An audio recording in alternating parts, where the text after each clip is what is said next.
नमस्कार, स्वागत है आप सभी का आर्य न्यूज पर। आपके साथ मैं हूं पल्लवी रविंद्र सिंह।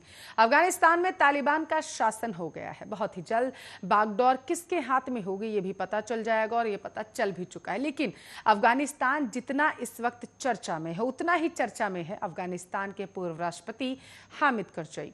गनी के देश छोड़ने के बावजूद करजई अभी भी अफगानिस्तान में है और शांति चाहते हैं। मामला क्या है इस रिपोर्ट में देखिए।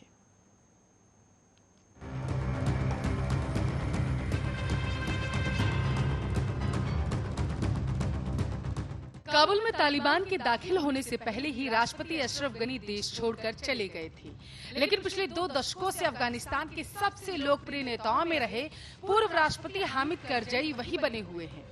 ये बात इसलिए भी मायने रखती है कि तालिबान ने उन्हें कई बार मारने की कोशिश की। करजई को निशाना बनाकर किए गए तालिबान के हमलों में उनके करीबी सहयोगी मारे जा चुके हैं। आपको ये भी बता दें कि 80 के दशक में करजई ने सोवियत फौज से लोहा लिया था। 90 के दशक में वो मुजाहिदीनों की सरकार में शामिल हुए। हामिद करजई ने तालिबान का भी समर्थन किया था, लेकिन जब तालिबान ने उनके पिता की हत्या कर दी तो उनका रुख बदल सा गया। तालिबान की हार के बाद करजई ने अमेरिका के समर्थन से अफगानिस्तान की बागडोर संभाली। लेकिन ऐसा वक्त भी देखने को मिला जब वे अमेरिका की नजर से उतर गए। और इस 15 अगस्त को जब तालिबान काबुल में दाखिल हो रहे थे तो विदेशी सैनिक और नागरिक डिप्लोमेट्स और बड़ी संख्या में अफगान लोग उसी एयरपोर्ट के रास्ते आनन फानन में देश छोड़ रहे थे, जिसका नाम पूर्व राष्ट्रपति करजई के नाम पर है। आपको बताते चले कि हामिद करजई पश्तूनों की दुर्रानी बिरादरी से आते हैं, जिन्हें पोपलजई भी कहा जाता है।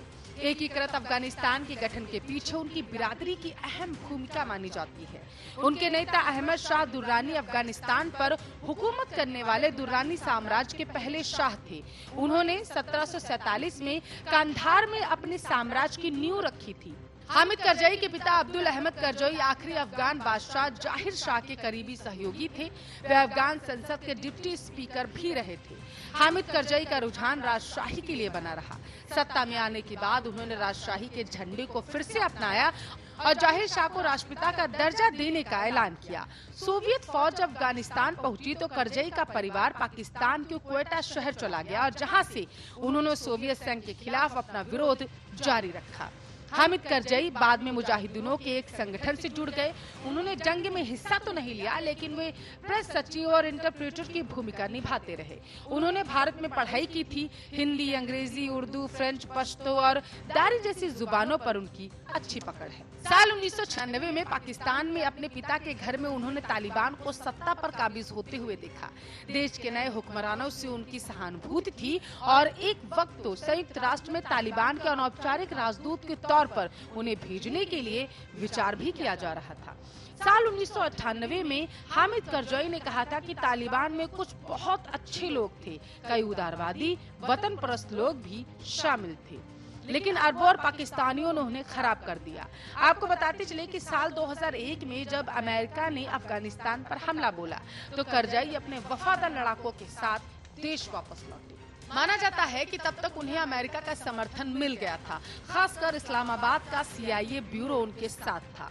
उसी साल 15 दिसंबर को उनका कारवा गलती से अमेरिकी गोलीबारी की जद में आ गया। हालांकि मामूली चोटों के साथ वे बच गए, लेकिन इस हमले में कई लोगों की जान चली गई।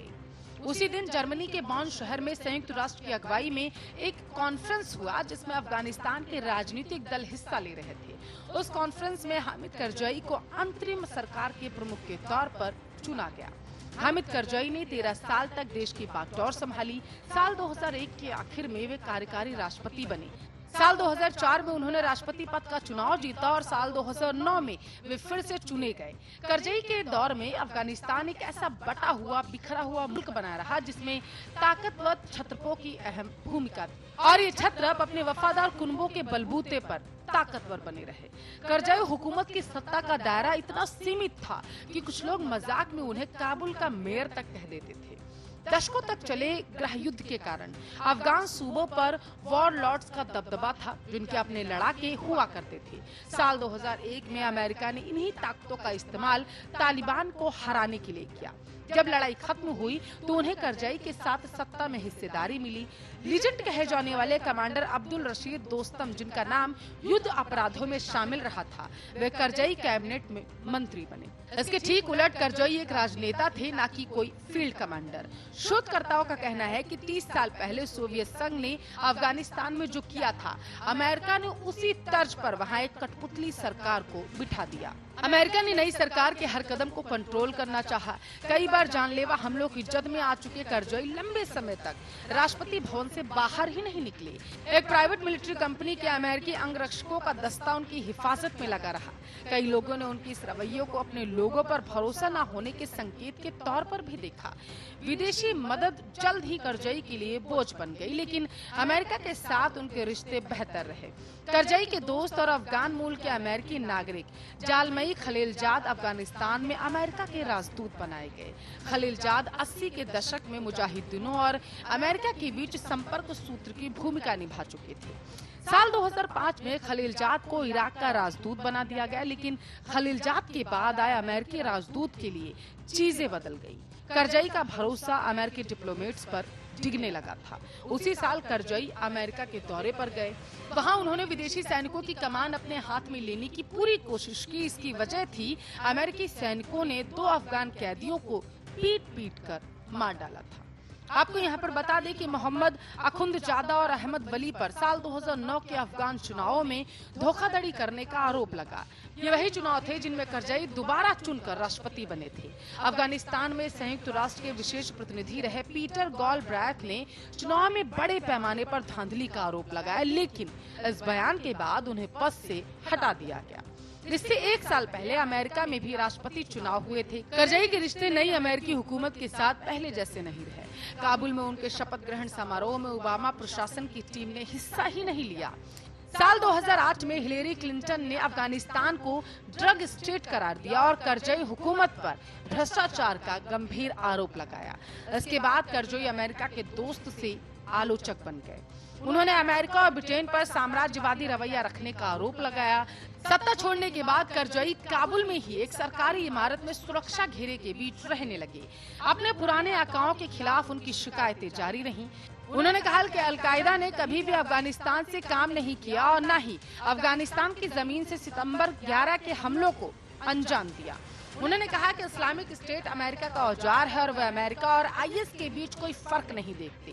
साल 2018 में करजई ने ट्रंप प्रशासन और तालिबान के बीच की बातचीत का समर्थन किया। शायद इसकी वजह ये थी कि उनके पुराने दोस्त खलीलजाद इस बातचीत के लिए जिम्मेदार थे। काबुल में तालिबान के दाखिल होने और राष्ट्रपति गनी के मुल्क छोड़ने के बाद भी करजई वही बने हुए हैं। उनके राजनीतिक विरोधी अब्दुल्ला भी काबुल में ही हैं।